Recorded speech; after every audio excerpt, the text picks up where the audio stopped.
Hey, you want to make a podcast? Spotify's got a platform that lets you make one super easily, then distribute it everywhere and even earn money. All in one place for free. It's called Spotify for Podcasters, and here's how it works. Spotify for Podcasters lets you record and edit podcasts right from your phone or computer, so no matter what your setup is like, you can start creating today. Then you can distribute your podcast to Spotify and everywhere else podcasts are heard. Video podcasts are also available on Spotify. And when you want to take your conversations with fans to the next level, Q&A and polls are the best way to get them talking. With Spotify for Podcasters, you can earn money in a variety of ways, including ads and podcast subscriptions. Best of all, it's totally free with no catch. I highly recommend you give it a try. Download the Spotify for Podcasters app or go to www.spotify.com/podcasters to get started today.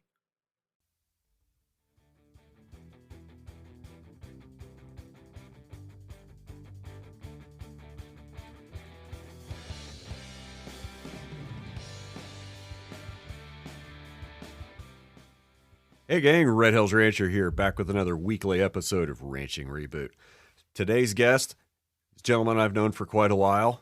We've had some very interesting conversations off the podcast about energy flows and carbon storage and where it actually comes from deep down in the soil. We talk about what it means to regenerate land and how you can't fool the birds. With me as always is my co-pilot, CK. Be sure to stick around to the end of the podcast for a special offer from today's guest. So today, we have Russ Conzer. Welcome to the show, Russ. Tell us about yourself and where you're at these days.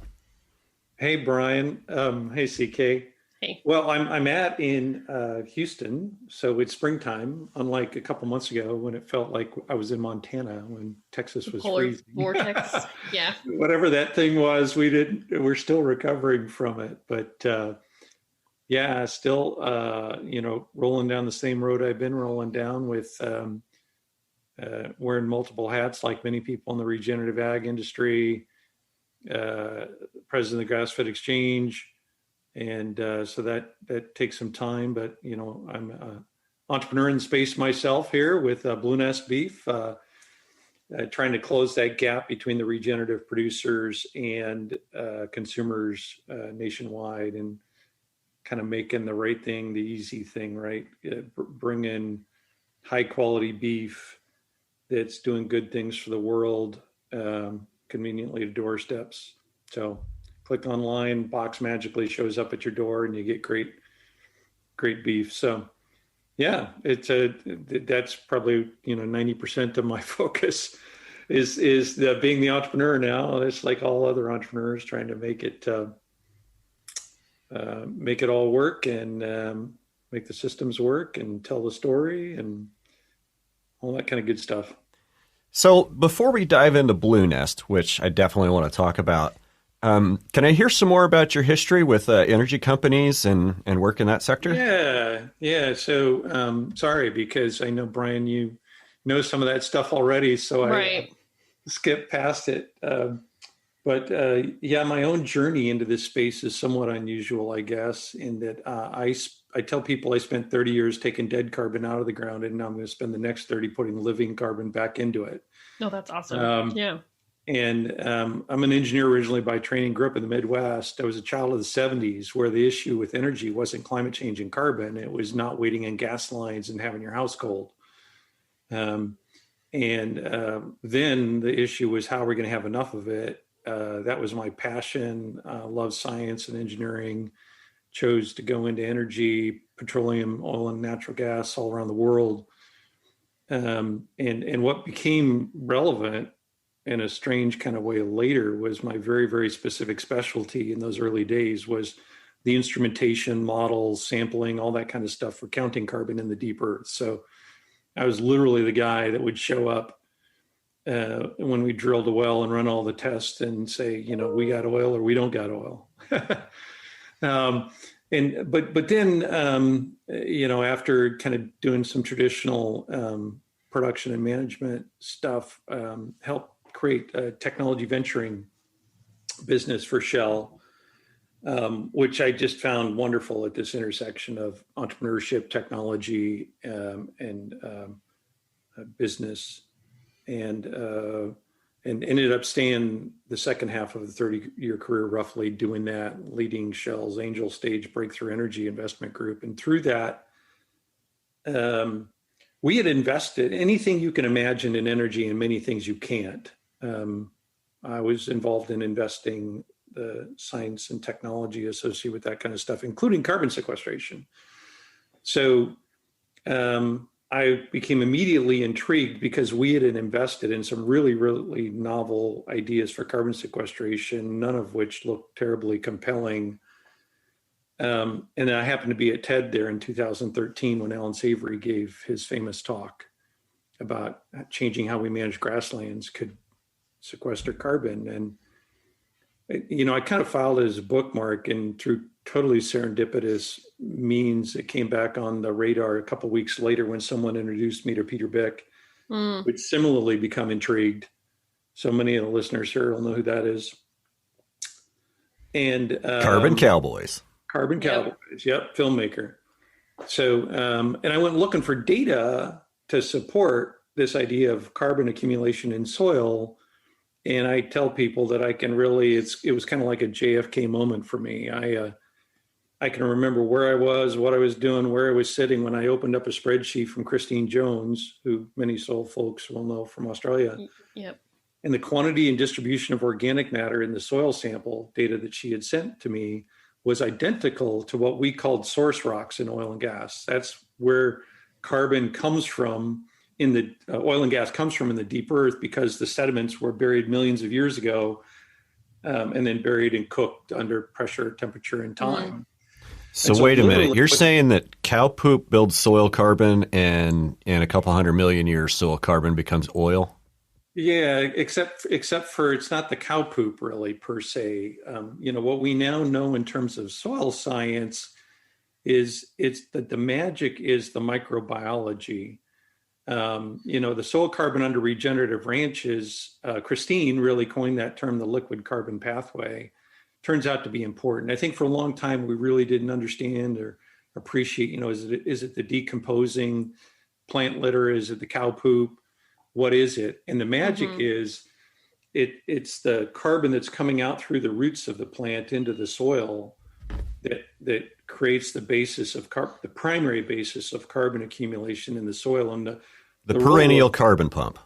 It's a perennial carbon pump, and the pump happens precisely because the grazing animals come in, eat off some, not too much, let it rest, and as it's regrowing, that pump gets going. So think of a cow's mouth as kind of like the pump handle on a pump.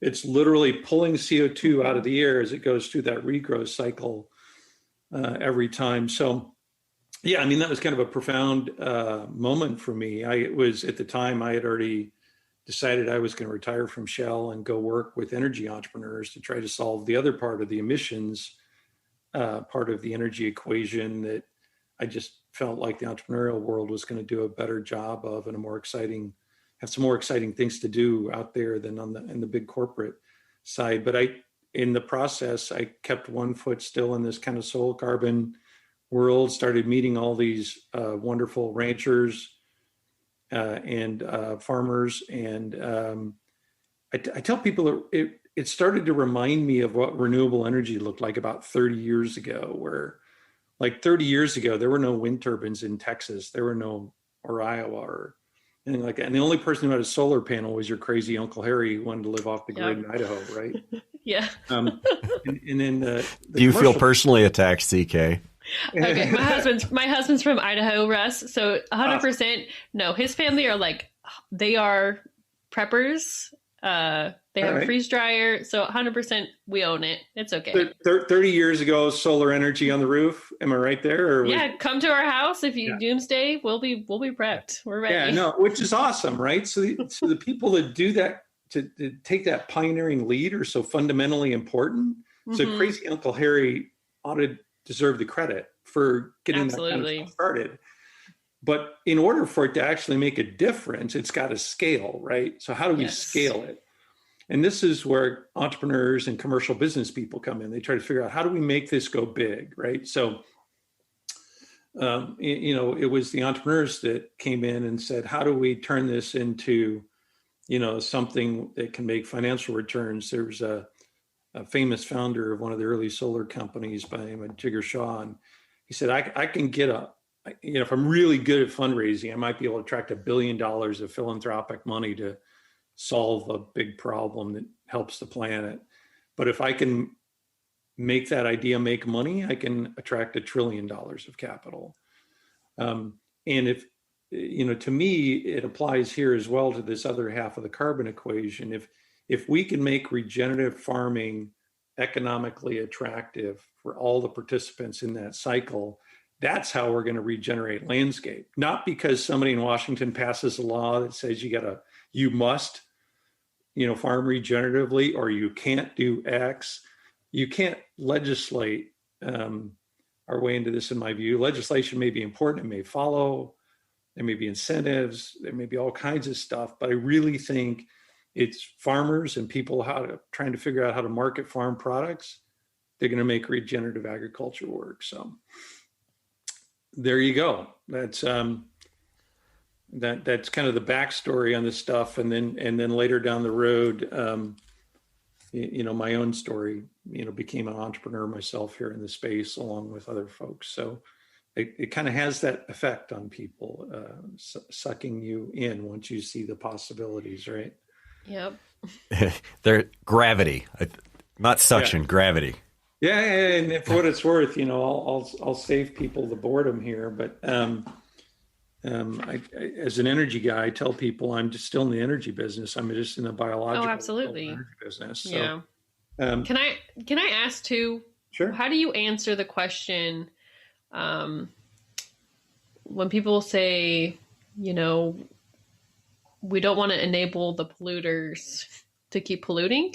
When we're talking about like soil carbon stuff, I think it's really just not that simple, because everything takes energy. And it's just what kind of type of energy are we talking about? And I was curious how you kind of handle that conversation, because you probably have that a lot more often than I ever will.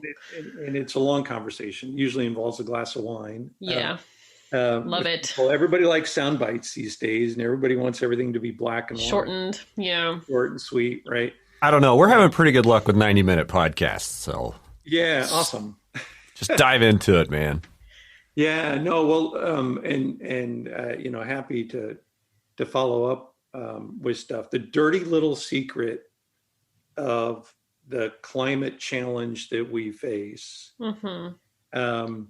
is that even if we were able to magically cut our emissions to zero today, we still got a problem.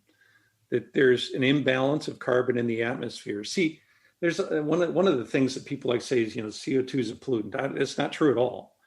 Carbon is one of the most fundamental things that makes life go on the what we have is an imbalance problem. We have too much carbon in the air where it's a liability, and not enough carbon in the soil where it's an asset.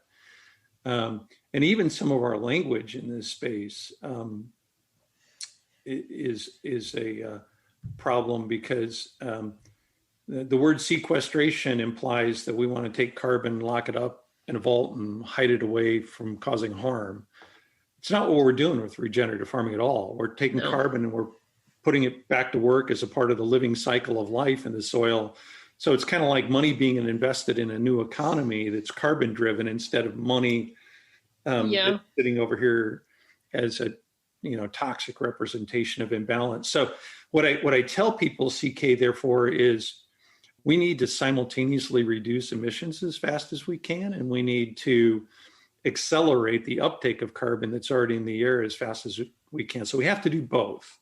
And so absolutely correct. We cannot use the fact that we're taking up carbon as an excuse to keep pumping it out as fast as we can, but we have to do both together. Now, how do we do both together, and how do we make these things work?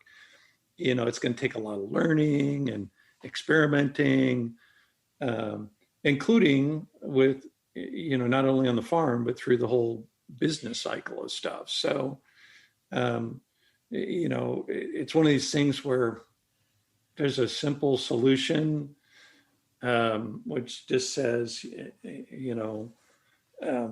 cut all the emissions. Unfortunately, it's not enough. It's necessary, but not sufficient. And of course, maybe one of the things we talk about here, if you want to go there, that the carbon stuff is really fundamental. I mean, carbon really is kind of the currency of life on planet Earth, and solar energy is what powers that. Mm-hmm. But the benefits of regenerative agriculture extend way beyond carbon. I think the whole community is really beginning to appreciate this concept of carbon as a co-benefit, along with bird habitat, Fruits, water, farmer prosperity, healthy, more nutritious food. And so even though I came in through this carbon door, it's the one that I had the background in, and it's the one that hooked me, the one that grabbed me. I think it's really, really important. It's not the totality of the picture. So, there you go. Any of that makes sense at all? I mean, I'm going to avoid going down the I agree with that. I think it's not a reductionist mindset like we talk about. It's more systems thinking. And I think that's the shift that I'm trying to get other people to change is we're not trying to reduce something. We're working in a system. Yeah, we're working in a system to get the system back in balance again. Absolutely. I did a blog post last year trying to weave some of this big picture stuff together. I mean, that's really what it is you're trying to get that Earth system. If you kind of, and again, I'm going to really resist the temptation to go down the scientific rabbit hole, but the solution, there's a great quote from Eisenhower that says something like, if I find I can't solve the problem, I make the problem bigger until I reach a scale where I can see the fundamental dimensions of the problem. And he said it much more eloquent than that, but the gist of it is, zoom out so you can see the whole thing. Mm-hmm.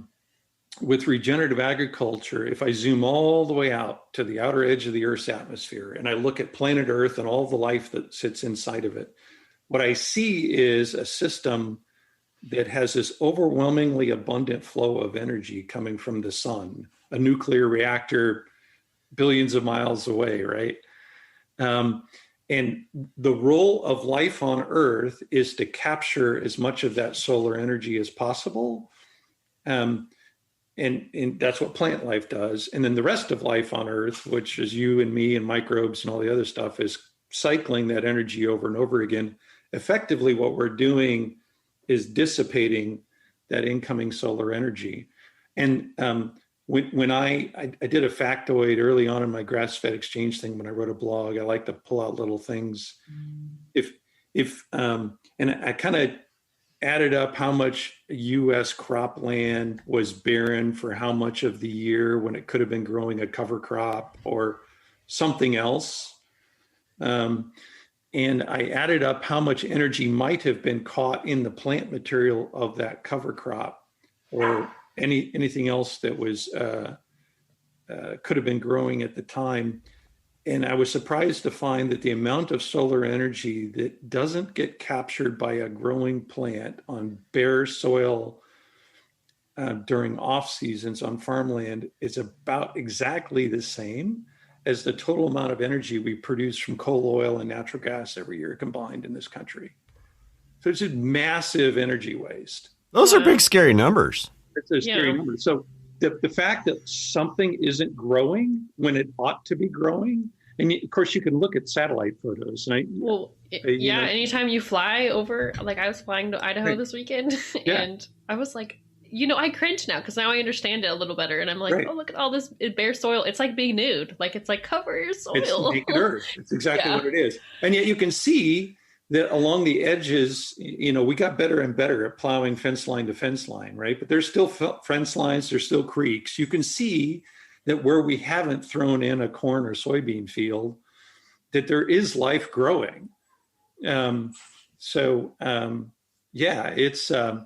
It's kind of crazy to think that these are the scale of numbers, but I think that's the opportunity for regenerative agriculture, right? Whether it's in the ranching sector and in the farming sector, how do we manage lands so that we can increase the amount of solar energy that they capture in this cycle of life. It's kind of a Lion King thing, right? Except for it doesn't involve a little cute cub. It's this complexity of, sorry for the dog, but it's okay. We have dogs not too. unusual in the Zoom era, I know. No, it's fine. Yeah. Yeah. But it's learning, what real regenerative farming heroes here do in the space is it's really fun to watch, right? They're observational learners, right? Brian, I remember, you've been a pioneer doing stuff with like fire.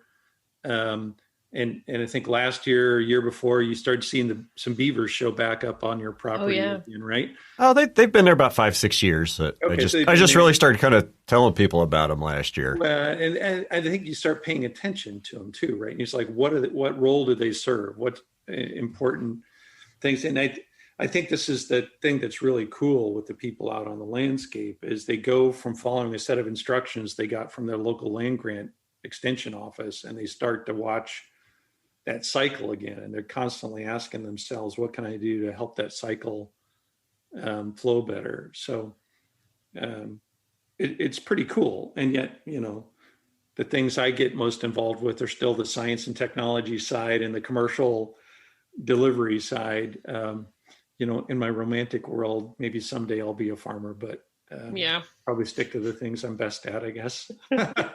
There's definitely a need for people that are connecting regenerative producers to consumers that are asking for the product.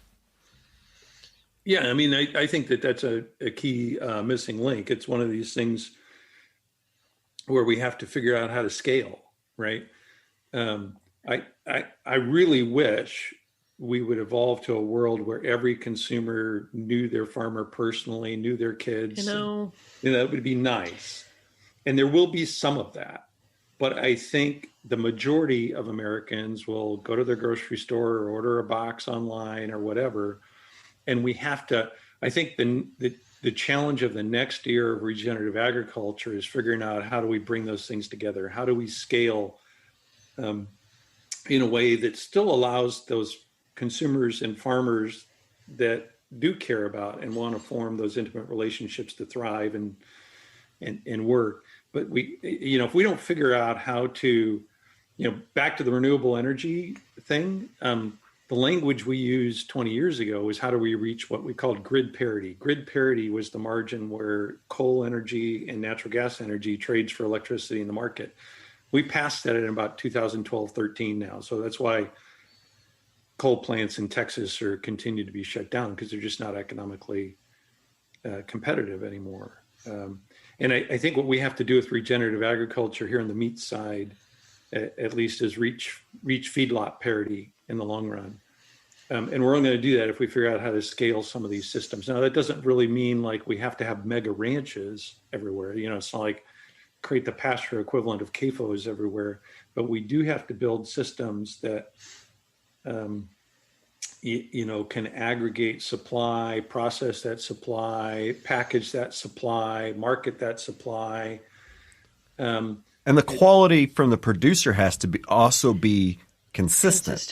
Yeah, it's a big. Yeah, it is. It's one of the things I've learned here with our Blue Nest experience. It's a privilege to work with pioneers like Todd Churchill. He's one of the first grass-fed beef companies when he founded Thousand Hills Cattle almost 20 years ago now. And then processors like we work with primarily with Mike Lawrence and Lawrence Meats in Cannon Falls, Minnesota, which many people know from Micah Paulins, because Omnivore's Dilemma, an early pioneering ethical meat processor. Brian, it's not only having that quality. One of the things I've learned by working with Todd and Mike in this kind of stuff is you have to honor, respect, retain, and even enhance the quality all the way from the soil to the plate, right? At any step along that way, if you do something not right, you're doing the food a disservice. And that'll show up as, not tender, not flavorful, other things like that. And we can't be surprised if consumers don't buy a product that that doesn't taste good. It isn't tender. I mean, I've been doing only regenerative meats in my family's house for almost 10 years now. By, becoming an entrepreneur myself in this space, I recognize how the pros really, they know what they're doing. And we need more pros. At every stage of the regenerative life cycles, like I said, all the way from the pasture to the plate. So let's talk some more about Blue Nest beef. Mm-hmm. You guys do a box product, like a box subscription product. I want you to talk about your Audubon certification, but first, I tried some Bobo links. Awesome. And they're delicious. So, and I see them there on the table. So let's talk. What are Bobo links, Russ? Bobo links is the convergence of our mission with a wonderful product that gives us the opportunity to get out of the freezer and into the pantry. It's a naturally fermented, 100% grass-fed beef snack stick. It's made from the same Audubon certified, the beef that comes from Audubon certified bird-friendly land. But it's preserved with a process of natural fermentation, very much like a sourdough bread, a kombucha, or a yogurt. I'm already sold. Yeah. I love kombucha. That natural fermentation does two things for you. It gives it that extra tang. Yep. But it also means you get all the preservation without all the junk, right? So there's no weird fats or chemicals in there. And when you bite into it, well, I don't know, Brian, I don't want to put words in your mouth. What do you think? Is it tender? Yeah, I think they're good. I mean, it's a meat stick product, so it's going to be processed. It's not like you're eating a piece of beef jerky that's a slice of. That's right. A thing. Oh, I see. So, that there is going to be that kind of processed consistency to it. There was nothing about the Bobolink that I found objectionable. I mean, they smelled good, they tasted good, they had good mouthfeel. They didn't leave my mouth feeling greasy, like some others do. Good, pleasant spice, and tasted good. And I feel good about eating them because a lot of the other, like holistic or regenerative grass-fed bars, well, where are you sourcing your meat from? And you kind of get down to it. And if you're not eating if it's not an Epic bar, you're probably eating Tasmanian or New Zealand beef that's been imported. And that's the exact wrong thing to do, because I want to support somebody locally doing that, not somebody in New Zealand doing that. Yeah, you used exactly the right words, Brian. Thanks, because the real aim of Bobolinks is to indeed help you feel good about eating meat sticks again, and that feel good is both kind of it's nourishing and flavorful. You don't have the junk in it. The fermentation part's good, but then you can feel good about helping the farmers, helping the birds, helping all the other stuff that's a part of the regenerative ag stuff. So, we're pretty excited about it. We just introduced it in March. So just a little over a month ago. So that means you're one of the first customers. What the package that you got and what I just held up there is really the first stuff off the press, where the feedback has been incredibly positive, and we're working now to figure out how labels and packaging are expensive, and if it's somebody huge cost. If somebody's turned off by your current label, they're not your customer anyway. Yeah, but what we need to do, back to this. But it needs to be appealing.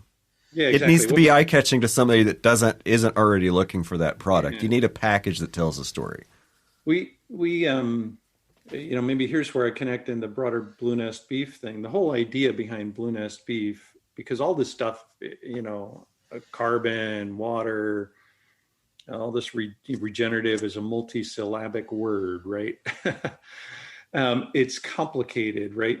The big idea here is to create a business that sits at the intersection of a legitimate conservation goal, the bird habitat, as well as something that's understandable and meaningful to consumers, right? So who doesn't like a pretty bird singing in the backyard, right? People can get their mind around that pretty good. If I can if I can start a conversation with you about what regenerative is by saying it's good for birds, and then lead you into a story about all the other wonderful good things it does.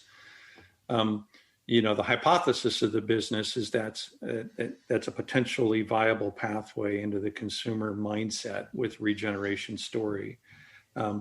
And as a frozen beef business, we have to, in the core of our business, we have to ship a box and keep it cold and make sure it survives the UPS and FedEx truck and all that kind of stuff. But as a snack stick, that's shelf stable, it doesn't have to be cold. Right?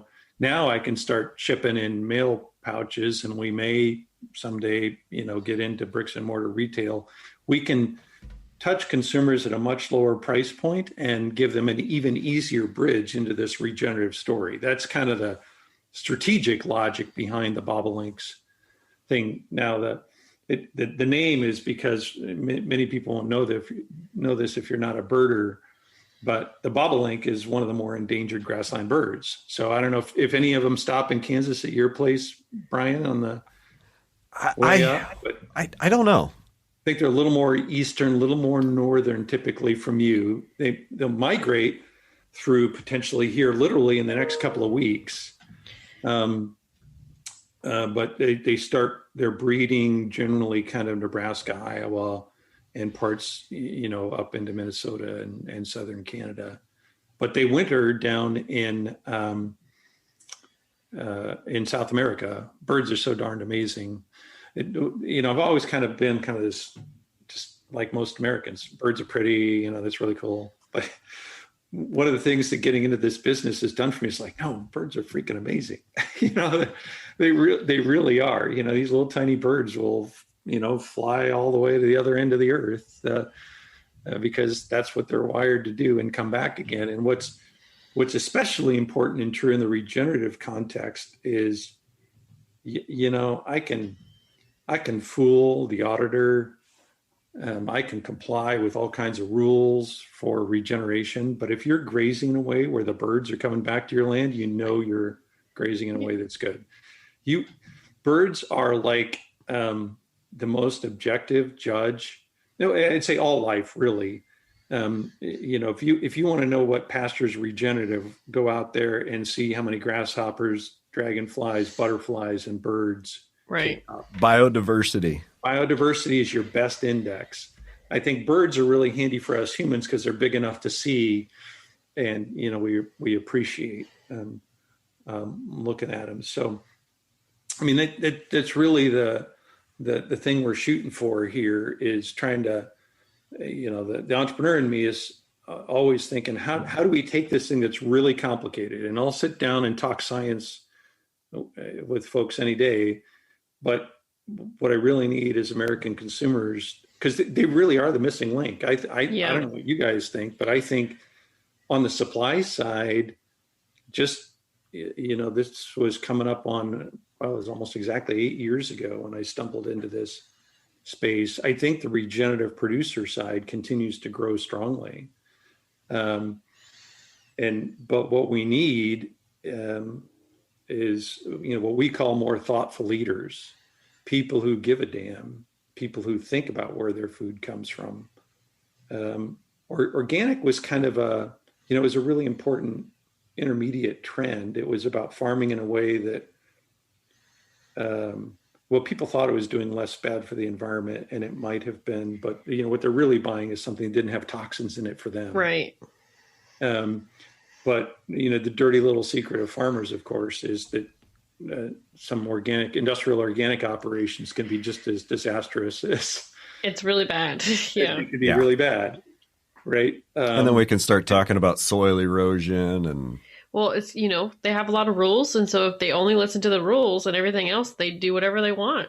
Yeah. Back to the bird thing. I think if you do this in a way where the birds are coming back, it means you're doing good things. And I think one of the first regenerative ranches I was on, a part of their land they had just taken up from a prior organic farm, and it was basically sterile. It was tilled more than the non-organic stuff because the tillage was the alternative to chemicals. Yeah. And, regenerative, I mean, everybody has their own definition. When I get into the science, I can get really technical on some of that definition. But I think to me, regenerative agriculture is growing food and fiber in a way that allows the land to catch more sunshine tomorrow than it did yesterday. And if we kind of adopt that mindset, whereas, the production system where every acre is trying to figure out, well, it's not just tomorrow, because I can go out and I can cheat tomorrow, but I can't cheat next year, right? You've got to think longer term time cycles. If we're farming and producing food in a way that's increasing the capacity of an acre to grow more and better food, we're heading in the right direction. And the birds are going to come back. I can just tell you that. The thing that's really fascinating about birds is they're incredibly responsive to habitat changes. And in the case of pastures, grassland birds are incredibly specific. In fact, when we started the carbon sinking project, when I was still in Shell, we called it Project Meadowlark, because I was from Nebraska and the state bird was meadowlark. I wasn't really much deeper than that. And it's simply because as I was trying to decide what the name of the project, I learned that meadowlarks like to build their nests in small indentations in pastures, like the hoof prints of bison and cattle. And they also like to have varying topography, varying a mosaic, a tapestry of different grass heights, right? If you have a pasture that's kind of mowed to the ground, you might have some killdeer running around, or some of these birds that like the shallow grass, but different birds like different kind of situations, right? Max Alliger in Missouri gave a talk early on in my journey and just helped me see that, birds are very responsive to habitat changes. And I think that's really what happened when you've got these pulsing, episodic grazing things moving around from paddock to paddock, right? Which you've got this constantly evolving tapestry of ecosystems on your land, and that creates all kinds of different habitats for birds. There's just so many farmers that are inspiring here now. In a couple of weeks, a farmer in Iowa by the name of Phil Specht, who has a particular passion for birds, is holding a field day that I'm hoping to make it up to. What day is that? You're having an interesting Phil Specht. What day? May 8th. May 8th. Well, that's going to be right now. I have you scheduled for release on the 10th. Okay. Well, people will watch it on Facebook after the fact. Or something. But do look at Phil, because just having a little bit of Facebook conversation with Phil here a couple of weeks ago on, what is the optimum relationship between grazing animals and bird habitat? And there's some interactions, and they're probably seasonal.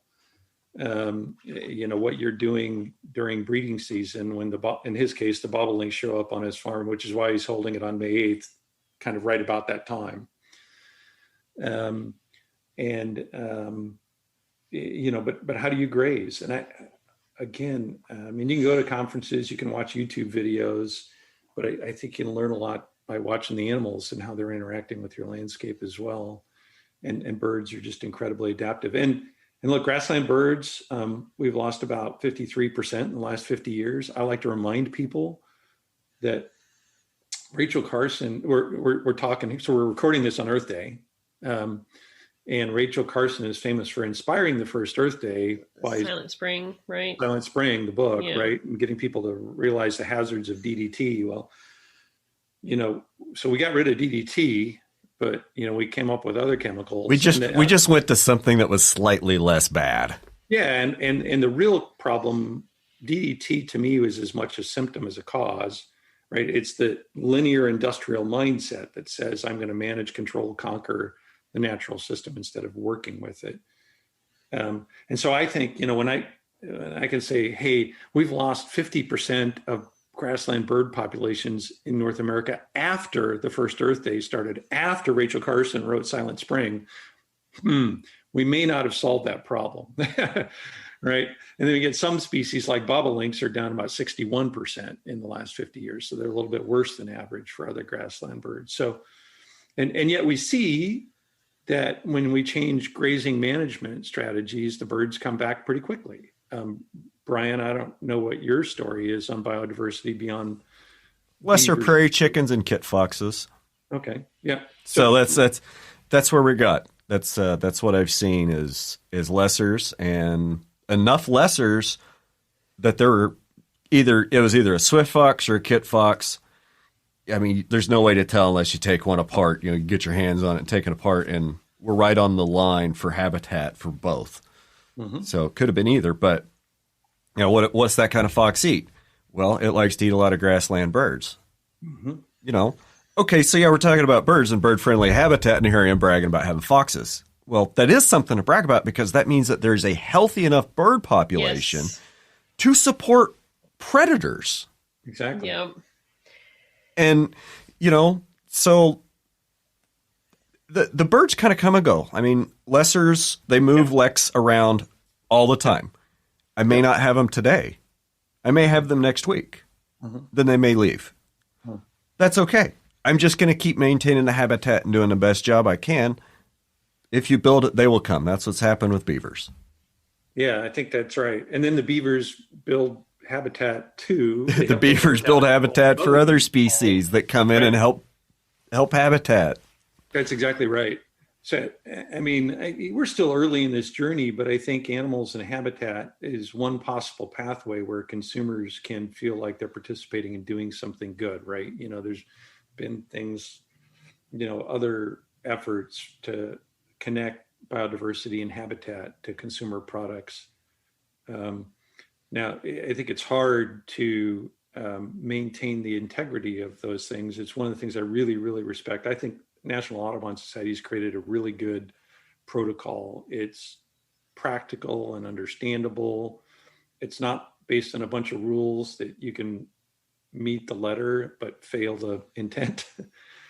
And importantly, there's some really important dimensions for farmers that it's not a pay to play type thing for the producers, right? So the Audubon Society pays full burden of cost of managing the system. They work with every farm has to have a for purpose written habitat management plan. Identify the species that are associated with your particular habitat that, you can graze a little bit differently to keep an eye on. And then there's, other things on environmental sustainability and general grazing, pasture-based protocols and things like that, but they're kept pretty simple and understandable.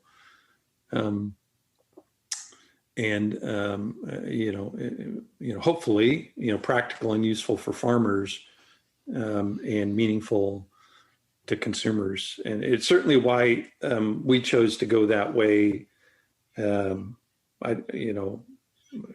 may be multiple ways there will be multiple ways to do this kind of stuff in time, but kind of this focus on biodiversity, using the face of bird on the bigger story of regeneration was our choice. So if somebody wants to get a hold of some bobolinks, or if they're interested in Blue Nest, where can we go for that?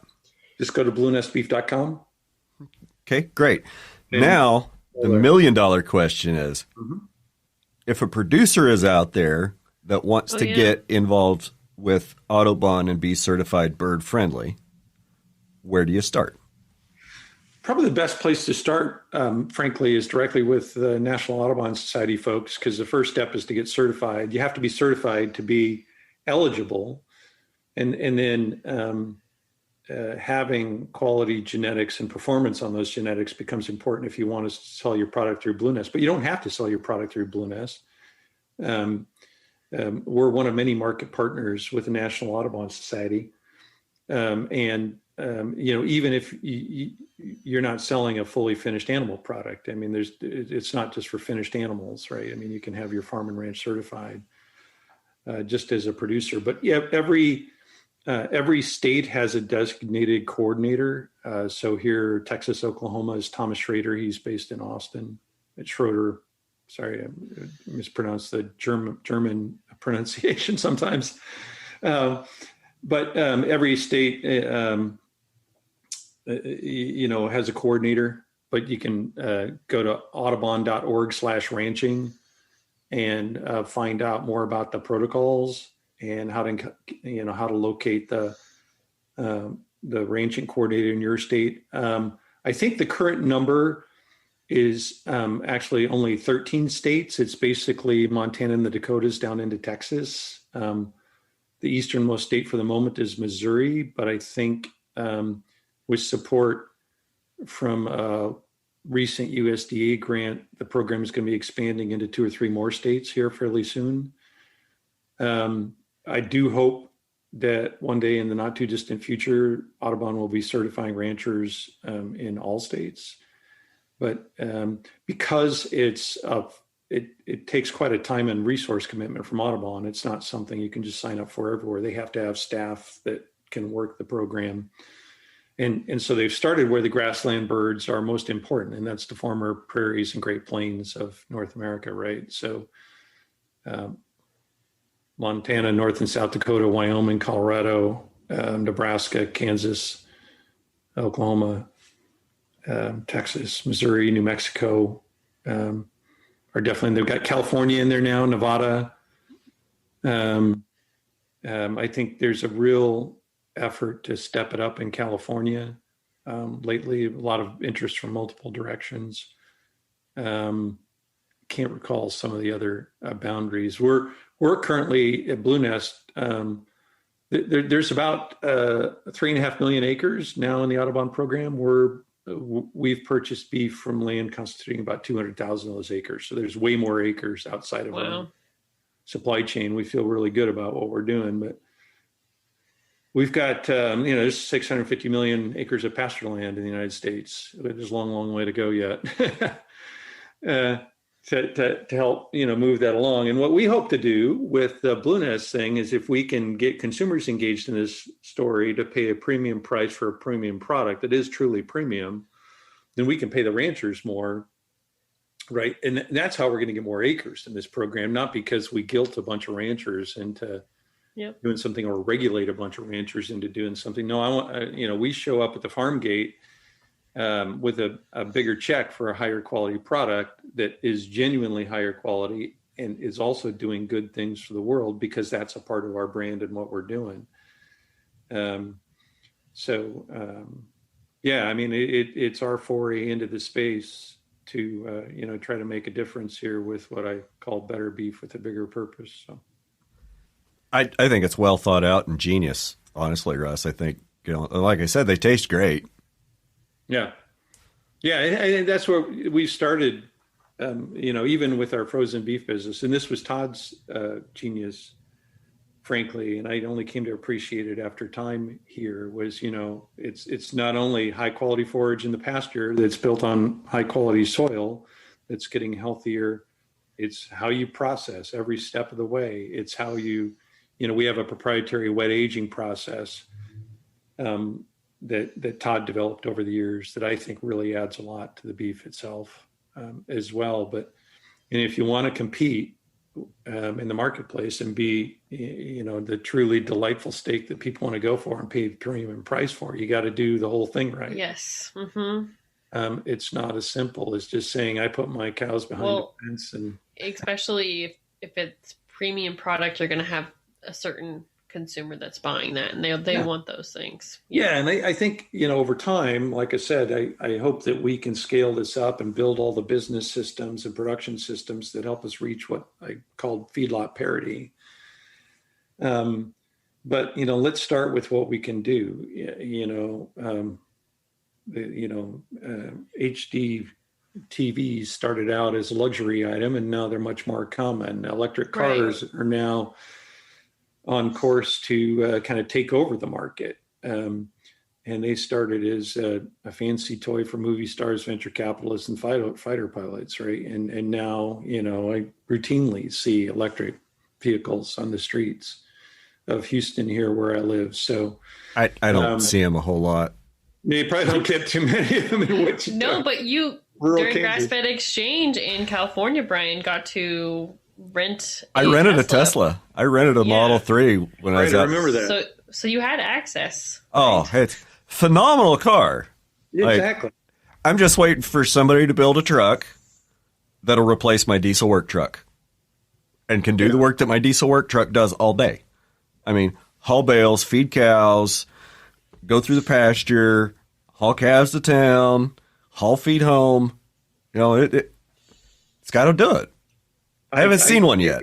It'll come, but I wouldn't wait. It'll be low on the list. It'll come last. Yeah.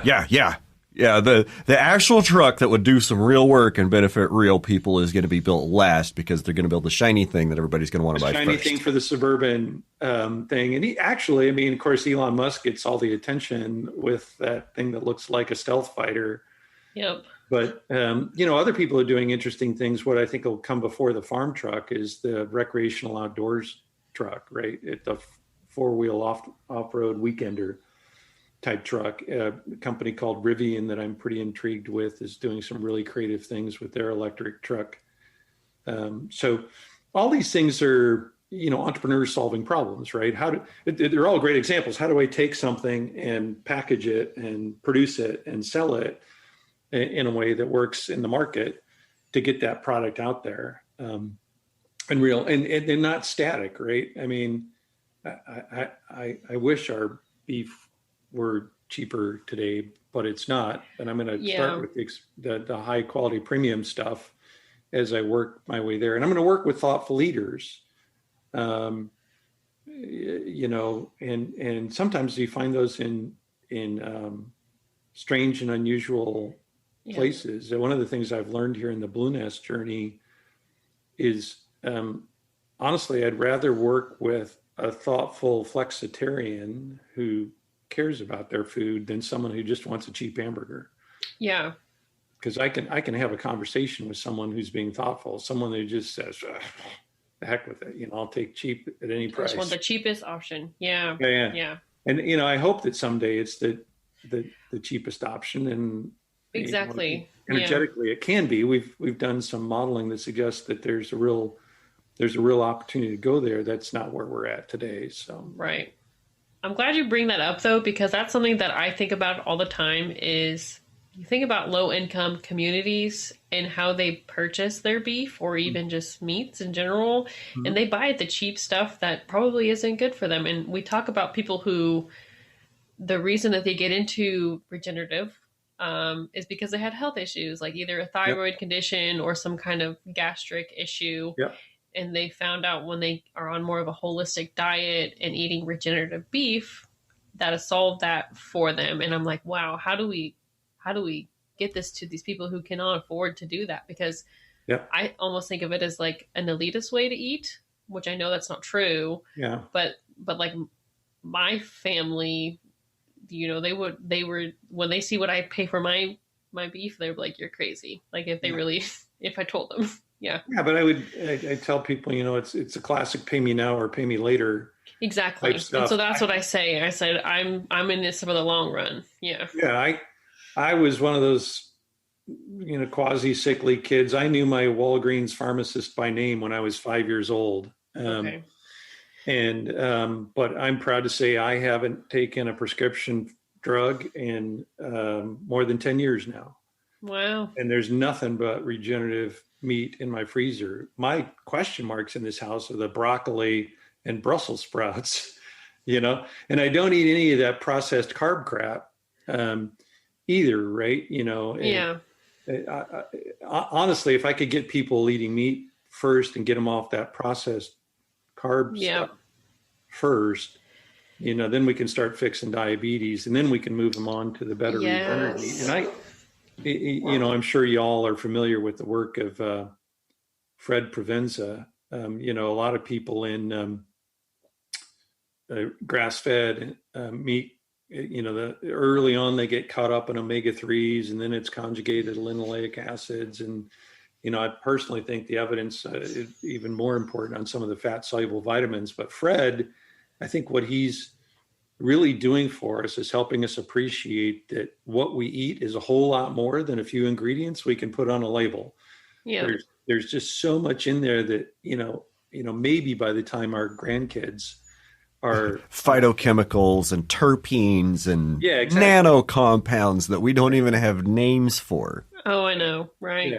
Yeah, exactly. And so how does this all play together in a system where even in our diet, I try to modulate our own diet, eat more fruits in the summer and fall because they're seasonal, and, yes, carbs and more fats in the winter. Eating seasonal, right? That's something that I don't do.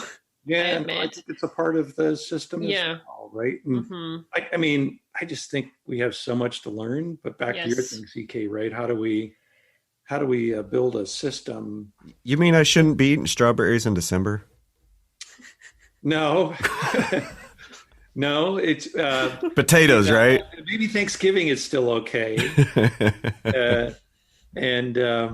But yeah, I mean, this is a part of the problem, right? Those strawberries in December are there because we've got this industrial global economy that brings them in from strange places and so on. And, I get only, it's not just meats. I feel good about my honey. We don't use sugar. We use honey in this house for anything.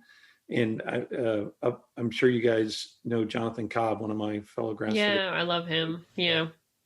Yeah, he has a honey farmer that has some hives on his farm, but their main outlet is up there in the same town where Jonathan is. And I buy all my honey from him. And oh my God, it's just, I think honey's toxic in the grocery store. I wouldn't buy honey from a grocery store. I like local honey for my allergies. Especially because I'm new to Kansas, and so it's like I have to do it. It became a part of our COVID protocol. We generally eat healthy, but as we're trying to make sure that we stayed uber healthy with the COVID thing, and so far it's worked. That and elderberry syrup. Am I being a weirdo? But I love the elderberry syrup. There's some basis for the elderberry syrup stuff, but we doubled up on our grass-fed liver rations, and we there you go. I started taking a spoonful of extra honey a couple of times a week, raw honey, and you just that's my breakfast. It's 2 spoonfuls of honey. Well, it's good. I mean, there's whole civilizations that based on that stuff. What they didn't do is lace it with high fructose corn syrup and other artificial things. Again, I wouldn't. Unless I had a spectrometer, I wouldn't buy honey from a grocery store these days because I don't know that it's really honey anymore. There's been exposés, not counting the highly dramatized, documentary trend that we're in, but somebody went in and did some genetic testing on the seafood counter in some major grocery chains and found out that everything that was labeled what it said wasn't really what it said. That there's just, our economy creates a lot of incentives for fraud and for cheap. And it feels good right up until it doesn't. Like in our space this year, right? Regenerative, the world, at least for a few moments, became visible to people that this very highly concentrated meat production system and processing system may have some problems, right? So, right, last spring when suddenly the packing plants were the first outbreaks and they had to shut down and kill animals, for some people that was a wake-up call, right? It's like, now a lot of people have gone back to normal, but I think more people have found their way into regenerative food and putting healthier food on their families' tables. I think that gives us something to build on as an industry. And, we just got a long, long way to go. It's the classic old Chinese proverb, a journey of 1,000 miles begins with one step type thing. And I think we're still in the early steps of the full industry. Like I said, hats off to the producers. The pioneering producers have led the way. They've got it started, I think, at a principle level, getting this stuff figured out, right? And then, we certainly have way, way, way more non-regenerative producers. So there's more degenerative acres on this earth than there are regenerative, but we're growing the regenerative community pretty good at the moment. What we need to do is grow the regenerative, the rest of that supply chain, including all the way to the consumers, right? We got to get the consumers engaged in this story. Build the bridge between the producers and the consumers. Yeah. And I think you're doing a great thing with Blue Nest and the bobolinks. And one thing I like to ask on the podcast is, what can everybody do to move the lever or keep moving the lever? But I think we've kind of already covered that. Unless there's something else that choose better beef, choose better meat, choose better food, right? Yeah. I think consumers don't realize. In fact, there's been a lot of people trying to discourage consumers. Oh no, you can't make a difference. Only the policymakers in Washington can make a difference. Well, policy is important, but in my experience, policy follows. If the consumers wake up and start choosing better beef, and I even tell people, even in the age of Blue Nest, find a local farmer. Find somebody you can trust. Start there. Come to us if you don't find a solution there, because our ideal customer is that urban consumer in New York, Miami, Los Angeles. They're nowhere near. They don't have the time, and that's where a lot of the population is. So we want to be that solution that makes the right thing the easy thing. But man, if you can find a truly regenerative farm in your neighborhood, you need to just go buy direct. Mm-hmm. And that's true for your eggs and for your meat and your milk, whatever else you can get as much as you can. Now, it's not as easy as just going to the farmer's market, in my experience. Indeed, you see quite a bit of variation in quality. So you got to find the optimum that works for you. But I think there's way more choices for people today to find that stuff. It was literally when I came back from, I mentioned, my own journey started when I saw Alan Savory talk at TED. And then my new friend, Peter Bick, enticed me to come to the first Savory conference in 2013, and then the first Grassfed Exchange in 2013. And I came home from those realizing, because I had already kind of stumbled in from the health perspective of this whole grass-fed beef thing. Mm-hmm. But I came home going, oh man, it's just not as simple as buying grass-fed at the farmer's market or the grocery store. No, it's not. It's not, right? And so most people don't understand that. And at the time I had to go away and do my own research to try to find a space. And it wasn't until I met Jonathan Cobb and Kaylin Cobb at the Grassfed Exchange that I finally found my lifelong producer. Until we have Luna. Now, Jonathan's only doing lamb now, but we still get our lamb from Kaylin. And oh my God, I think America would be reinvented if you could taste pastured lamb. I think it's a untapped market. My mother-in-law, I just picked up lamb when I was in Boise with her, and we made some chops on the grill, and I was like, oh, it's just so good. Like, I don't understand why people do not love this. Like, when it's done right. That's the difference, because feedlot lamb is not good. It's got an tastes greasy wool. Yeah. It's greasy. Lanolin. I tell people you need a lot of garlic with lamb. Yeah. Whereas feedlot beef is just bland. Well, exactly. That's why they like it, because you could just flavor it how you like. Yeah, you do. And now feedlot beef is bland because that animal is not eating a variety of phytochemicals and terpenes. That's exactly right. They're just getting energy and roughage and trying to keep them alive as long as they can until they get their kill slot, right? Yeah, yeah, exactly. And whereas, we're talking about the regenerative grass-fed type system, those animals are out there and they're grazing different plants every day. And they're getting those different nano compounds and phytochemicals, and there's that bacteria and microbiome exchange between animals and between the grass and between the soil that is totally absent in the feedlot. That's exactly right. Yeah.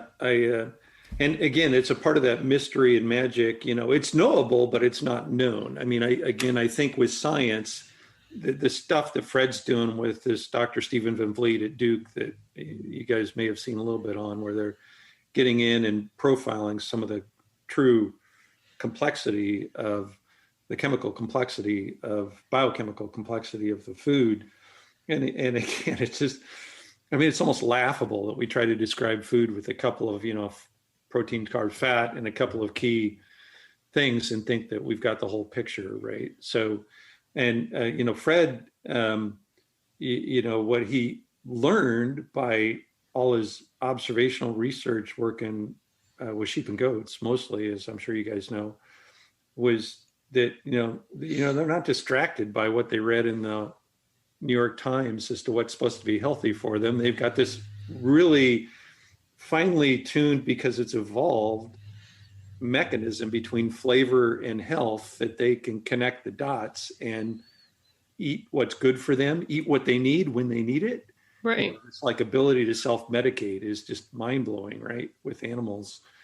And, I think there's every reason to believe we still have it too. It's just that, we've let our intellect get in the way of good food. Before I discovered regenerative stuff, and I just started to discover, whole food again. I mean, I grew up in the age of Tang and Spam and Kraft macaroni and cheese and all this stuff. I thought that was food, right? I didn't know it was processed crap. And, but once I started eating real food again, it's like, oh my God, my body knew how to recognize it again. You take away the sugar, you take all away the synthetic things that are meant to trick your taste buds.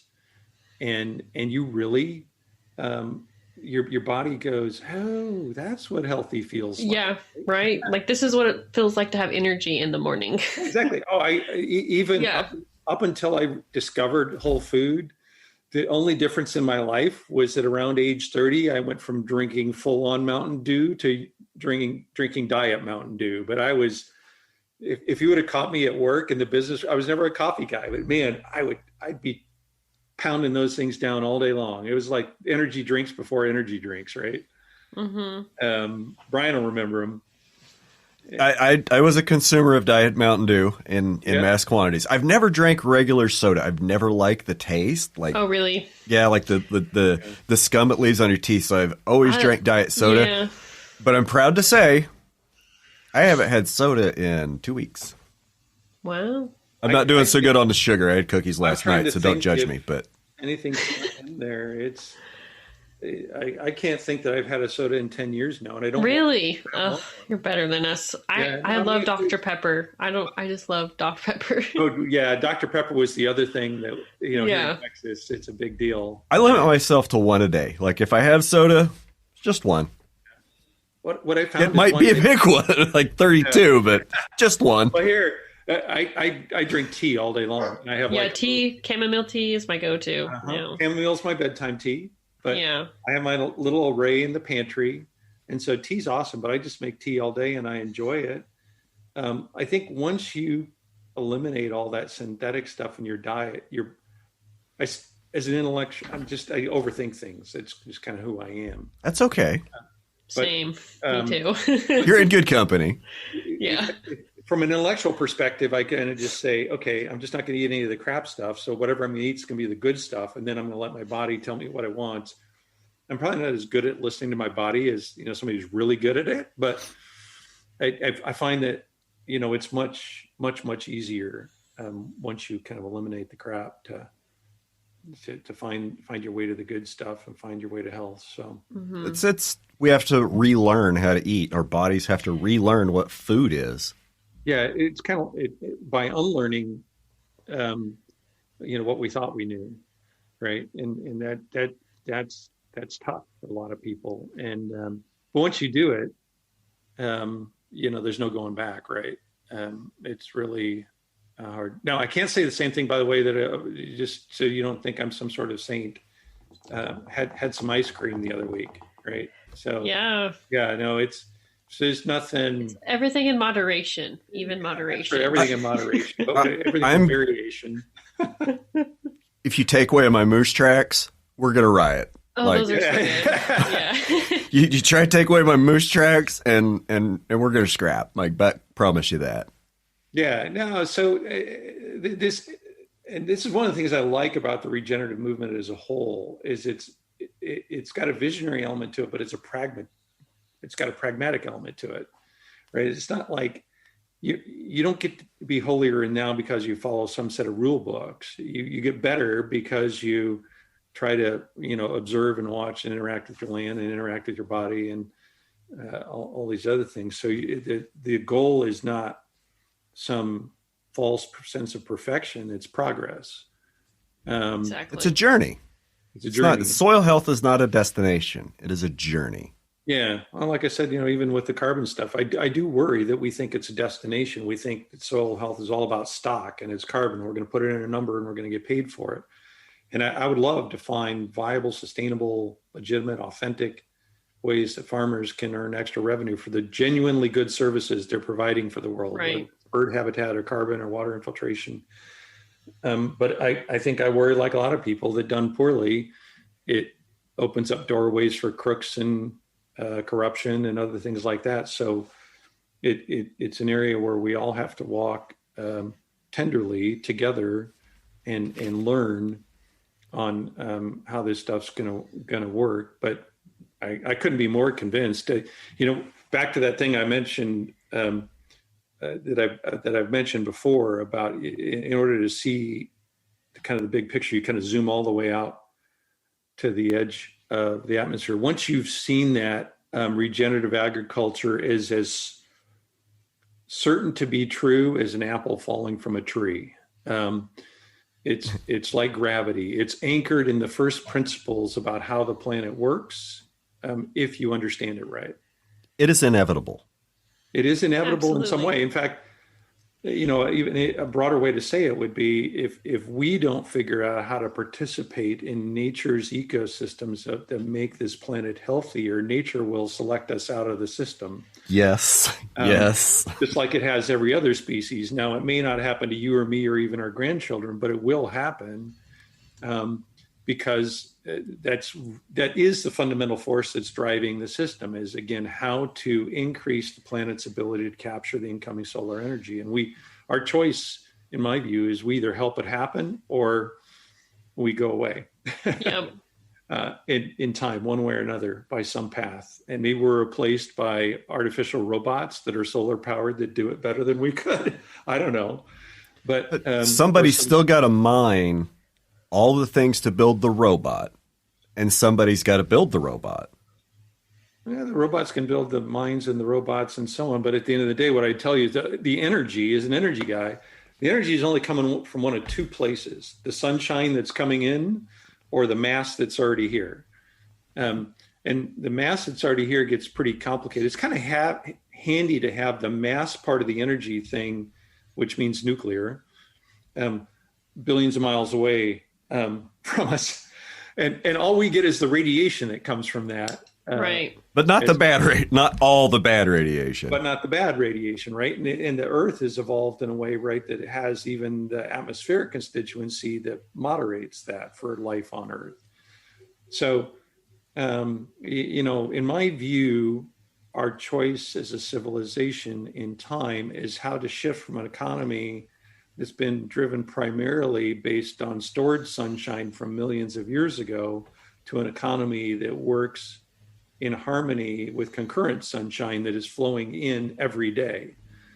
And that's really what's, going on with regenerative agriculture, and why I say, when farmers figure out how they can capture a little bit more of that incoming sunshine next year than last year, then we know we're going to be taking the planet in the right direction. So I realize that it's kind of abstract for people, but like I said, to me, it's as obvious as an apple falling from a tree. It's anchored in first principles of physics. And I think the farmers are the engineers and operators that are making that happen on landscapes. And the rest of us are just here to make the rest of the system work. The farmers are the ones that really are in the position to drive the bus. That's great. So I want to shift gears and let's talk a little bit about Grassfed Exchange. What you got planned for GFX 2021?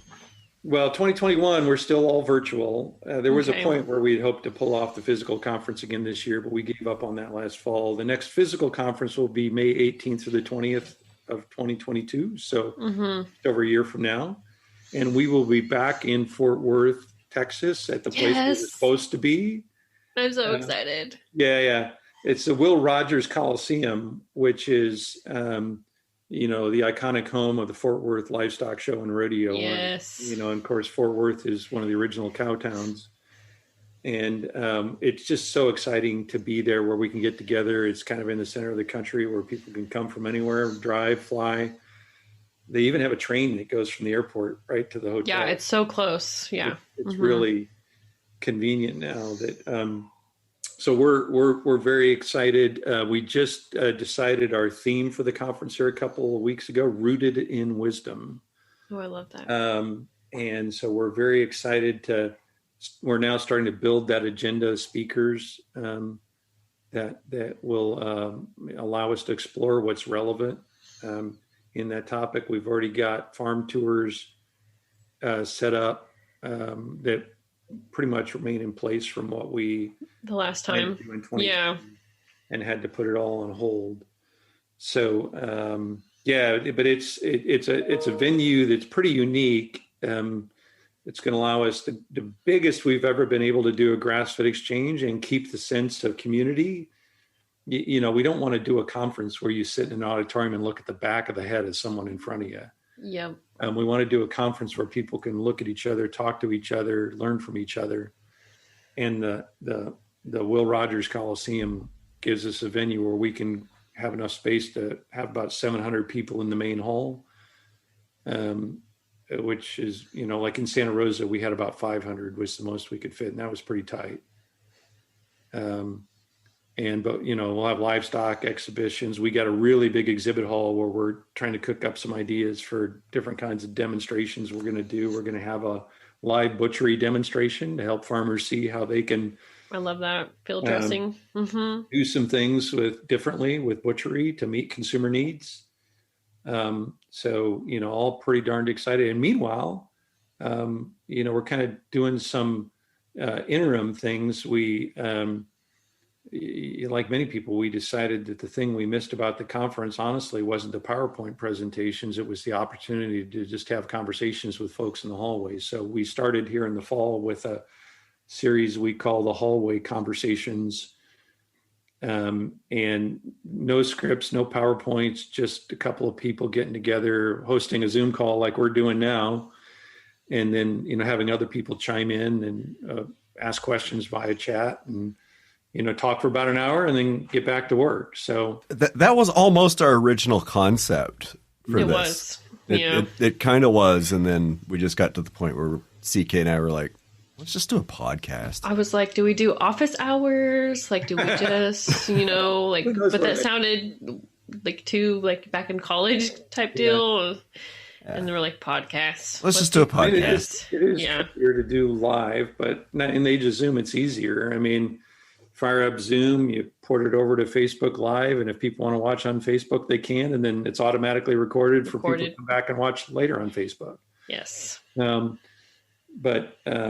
It helps keep the community engaged, talking about real things that, to me, the Grassfed Exchange is, officially it's an educational foundation, but it's not an educational foundation that has a textbook that's trying to teach you something that somebody documented. We're trying to bring in thought leaders that are doing interesting things, whether it's the practice of production or processing or marketing or science or whatever. Let's talk about whatever's, hot and relevant today. So it's been fun. I think, we'll keep doing that, and hopefully that'll build a little bit of an on-ramp so that when we do get together in person next May again, we will have continued to build that community and keep it going and so on. So after a year of COVID lockdown and conference season everyone's gonna go canceled last year, canceled this year, you'll sell out quick. I'll be there. I think so. You're gonna maybe you'll save me a ticket. In fact, for what it's worth, I should have mentioned it. One of the things that was designed in from 2020 that we absolutely intend to retain, we haven't yet confirmed the details, but instead of having a banquet speaker like we typically have at the Grassfed Exchange, we decided to have a regeneration festival. And at this regeneration festival, we've got a old country folk band set up to play fun music and do a little square dancing and have some Texas barbecue. And we can't get Willie Nelson.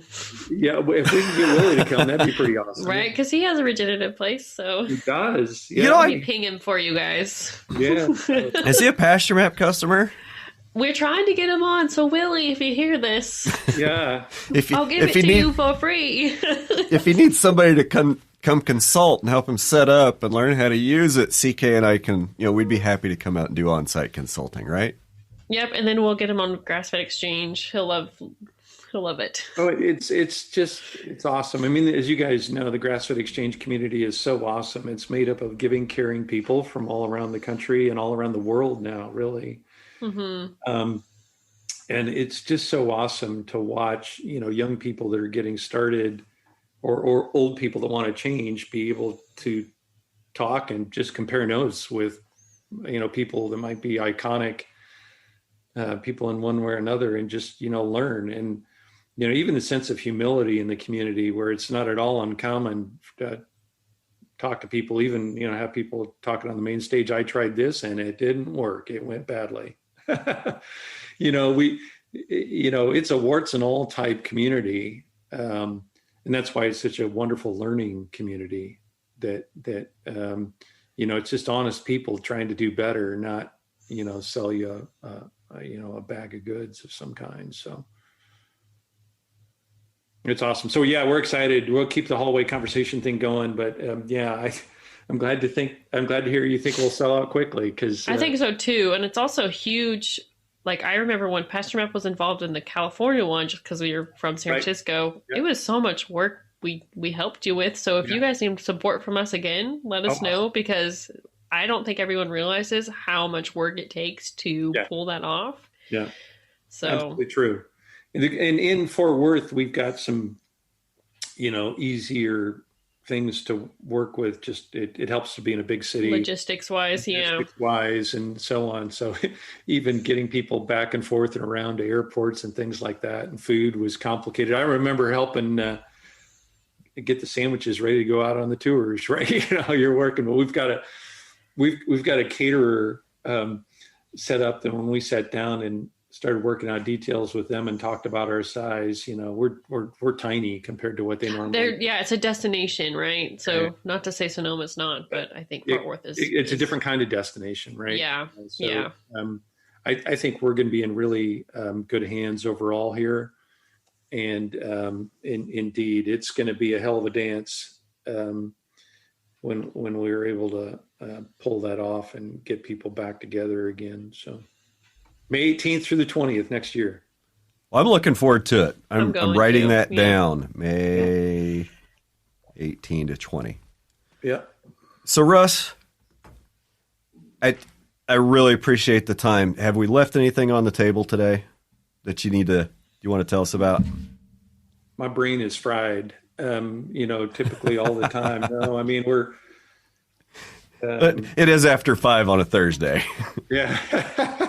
I wish I had some, Casey Kasem type thing. That probably dates me. Or, keep your feet on the ground, but keep reaching for the stars. I think that's kind of, when I was a kid, he was a radio DJ and he signed off every night that way, or every week. And I'm old enough to know who he was. Oh yeah, good. Well, and I think that's where regenerative ag is at now, right? Literally keep our feet on the ground, right? And soil is the foundation of everything, right? I just marvel at soil. It's so way more interesting than petroleum reservoirs that I grew up with, we think we don't know much about food, but we don't know a lot about soil, but we know some big picture things. And we appreciate that this is the fundamental thing where, all life gets connected. Here's another factoid for you to geek out with me on. 70% of the sunshine falls on the oceans, but 70% of the sunlight gets converted on land by a photosynthesis. And the reason that is because of soil. Soil is this underground ecosystem that matches nutrients with life, that helps that life grow in a way that's much, much harder to do in the ocean. So life started in the ocean because it was easy. There was plenty of water and things to get started. But you notice life crawled onto land and kept going. It didn't go the other way around. When it got on land, it got way more complex. Yeah, and it got way more complex, right? And I think it really is regenerative agriculture here. We're still doing that, but we're back to the soil, right? That's the foundation of this stuff. We get that right, then, everything else can flow. And we, the animals, the plants, we're all just a part of this system that makes it work. And when we do work together, we get healthy food that's really tasty, and, we're all super happy. And, there's health. And, I hope for a future where everybody can go 10 years without going to the pharmacy. Right. And I think that starts with healthy soil and healthy producers producing healthy food, and then other participants in an economy that can help get that healthy food to consumers. So, it's exciting times. I feel like the movement's come a long way since I started, but I feel like we're just getting started. Right. So there's this whole regenerative ag thing is, hopefully something that keeps going and going and going for a long time. So anyhow, pleasure talking to you. We hope the wave of regeneration continues. And, I think CK and I have been here with our surfboards, and we've been paddled out, and we're just waiting for that right wave to come. And I think we're there. And that's a great place to end. It is. Russ, we really appreciate your time today. Thank you for joining us. CK, anything else? No, this has been great. I love the context around why we choose to eat regeneratively. So I think that was a piece of I was missing it in how I explained to my friends. So I'm gonna, as soon as this publishes, I'm gonna send them this podcast. But this is why you should eat differently. Awesome. All right, CK Brian, great talking with you again. Thanks again, Russell, and enjoy the rest of your day. All right. That sure was a great conversation with Russ, and I've had a lot of great conversations with him over the last couple of years. I'm really looking forward to Grassfed Exchange in 2022, being able to reconnect with a lot of you folks in person. As a special bonus, Russ has given me a code for the Bobo links we talked about during the episode.